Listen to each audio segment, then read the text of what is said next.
Et si la rue s'adaptait à nous? Embouteillage, klaxon, tension entre piétons, cyclistes, automobilistes. La rue aujourd'hui, c'est la guerre. Et pourtant, ça pourrait devenir un espace calme, fluide et partagé. Dans cette vidéo, on va vous montrer 3 innovations pour apaiser la circulation. 3 idées qui pourraient tout changer. Une seule voie, plusieurs usages. La rue qui s'adapte à l'heure. Eh mais attends, ce matin cette voie c'était pour les livraisons, et le soir c'est pour circuler, se garer, sérieux?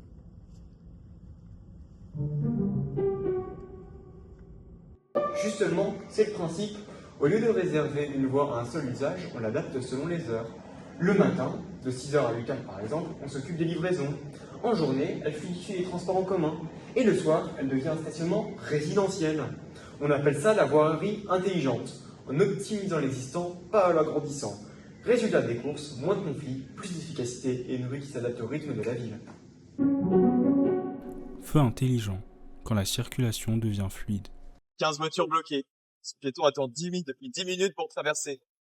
Avec les feux rigides, impossible d'organiser correctement la voirie. On ne connaît pas le nombre de voitures ni le nombre de piétons.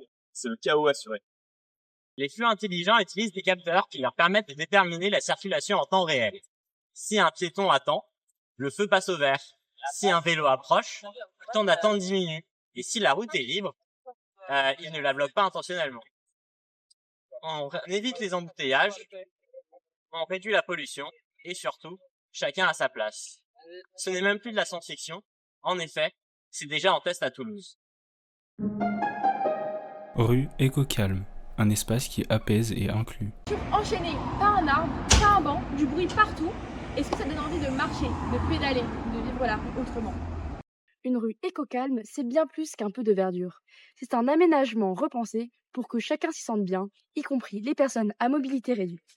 Le revêtement au sol est plus stable, plus silencieux et parfois même tactile. Il guide les personnes malvoyantes, absorbe les vibrations et délimite les espaces piétons, vélos et voitures.